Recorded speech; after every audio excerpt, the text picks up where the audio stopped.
Marilah berdoa.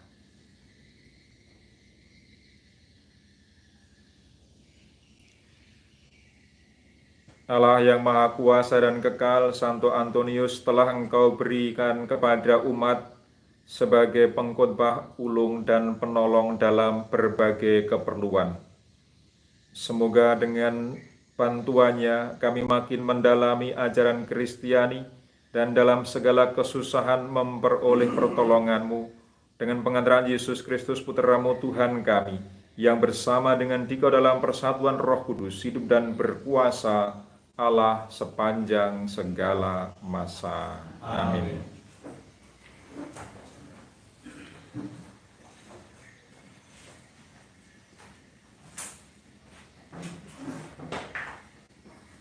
Bacaan dari kitab pertama Raja-Raja.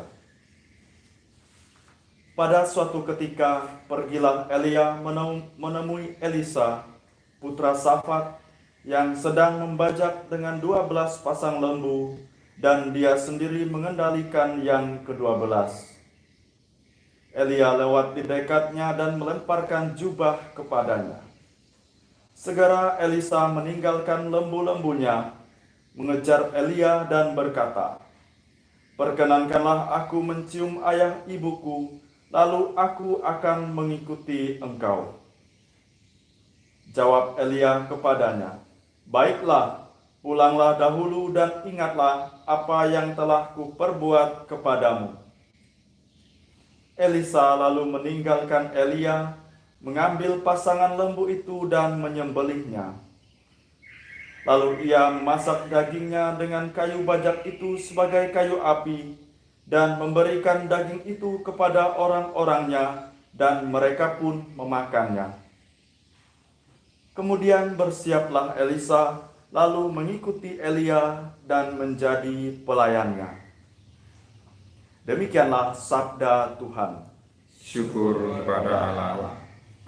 Ya Tuhan, Engkaulah bagian warisanku dan pialaku. Ya Tuhan, Engkaulah bagian warisan dan pialaku.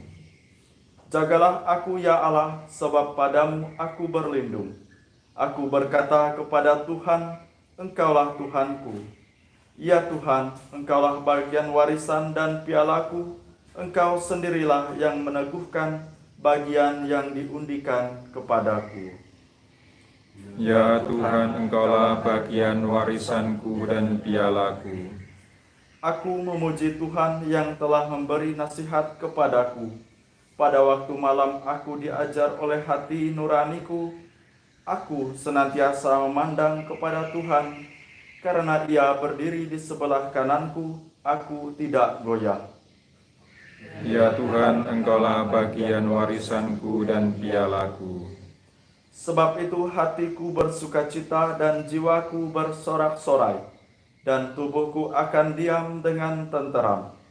Sebab Engkau tidak menyerahkan aku ke dunia orang mati, dan tidak membiarkan orang kudus-Mu melihat kebinasaan. Ya Tuhan, Engkaulah bagian warisanku dan pialaku. Alleluia, alleluia, alleluia. Haleluya, haleluya, haleluya. Condongkanlah hatiku kepada peringatan-peringatan-Mu, dan karuniakanlah hukum-Mu kepadaku. Haleluya, haleluya, haleluya. Tuhan sertamu Dan sertamu juga. Inilah Injil Yesus Kristus menurut Matius. Dimuliakanlah Tuhan.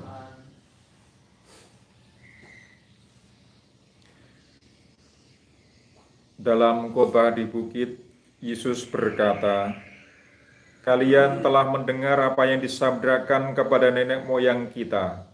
Jangan bersumpah palsu, melainkan peganglah sumpahmu di hadapan Tuhan. Tetapi aku berkata kepadamu, jangan sekali-kali bersumpah, baik demi langit, karena langit adalah tahta Allah, maupun demi bumi, karena bumi adalah tumpuan kakinya, ataupun demi Yerusalem, karena Yerusalem adalah kota Raja Agung. Jangan pula bersumpah demi kepalamu, karena engkau tidak berkuasa memutihkan atau menghitamkan sehelai rambut pun. Jika ya, hendaklah katakan ya. Jika tidak, hendaklah kalian katakan tidak. Apa yang lebih daripada itu berasal dari si jahat. Demikianlah Injil Tuhan. Terpujilah Kristus.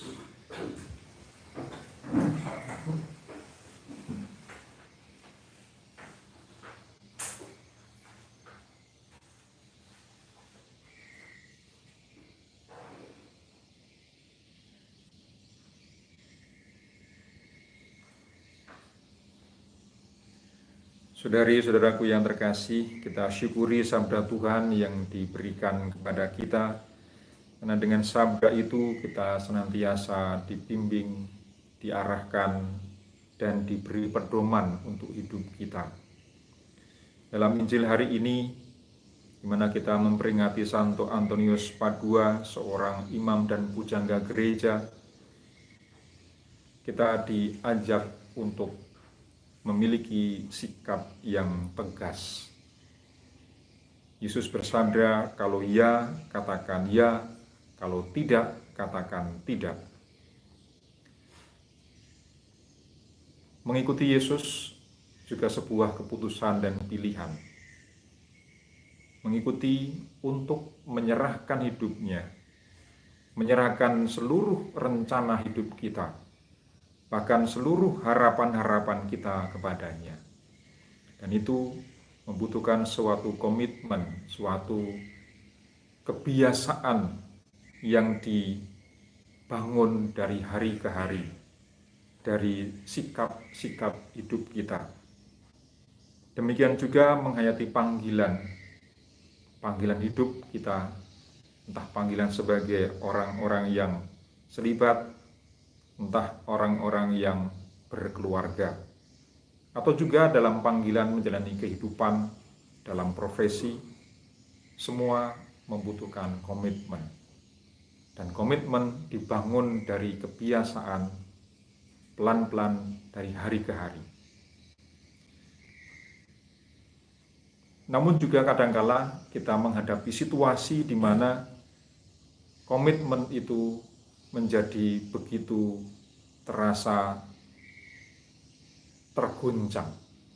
Kalau Paus Fransiskus dalam berbagai khotbah di masa-masa pandemi ini juga mengatakan mengenai doa yang menggoncang hidup kita, atau situasi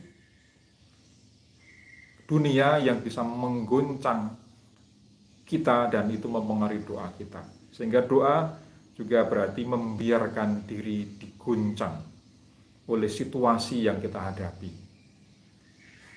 Dalam situasi yang terguncang, situasi yang mengguncang itu, seringkali kita juga harus berhadapan dengan situasi atau kondisi komitmen kita dalam mengikuti Kristus, menghayati panggilan. Karena itu kesetiaan atau konsistensi, terus-menerus, ketegasan untuk mengikuti Kristus terus dibutuhkan.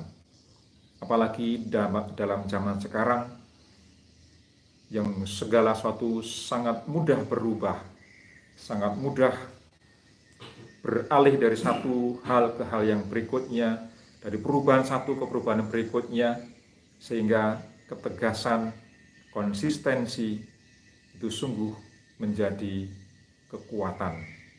Dan itu hanya mungkin kalau memiliki relasi yang dekat dengan Allah. Bagaimana relasi dibangun? relasi kedekatan dengan Allah dibangun melalui pendalaman dan firman Tuhan. Sebagaimana juga yang dilakukan oleh Santo Antonius dari Padua. Karena kedalaman imannya, karena kedalaman cintanya kepada kitab suci, maka dia memiliki hubungan yang sangat mendalam dengan Allah. Dalam khotbah-khotbahnya, Santo Antonius senantiasa memperlihatkan kedalaman relasi itu. Maka Paus yang menyatakan Santo Antonius sebagai orang kudus, dia adalah ahli kitab suci. Artinya dia adalah ahli terhadap sabda Allah. Dan itu diakui oleh teman-teman seordonya dari Fransiskan. Mari kita mohon kepada Tuhan agar kita hari demi hari juga senantiasa memiliki kedalaman relasi dengan Allah melalui sabda yang kita dengarkan, melalui kitab suci yang menjadi pegangan hidup kita.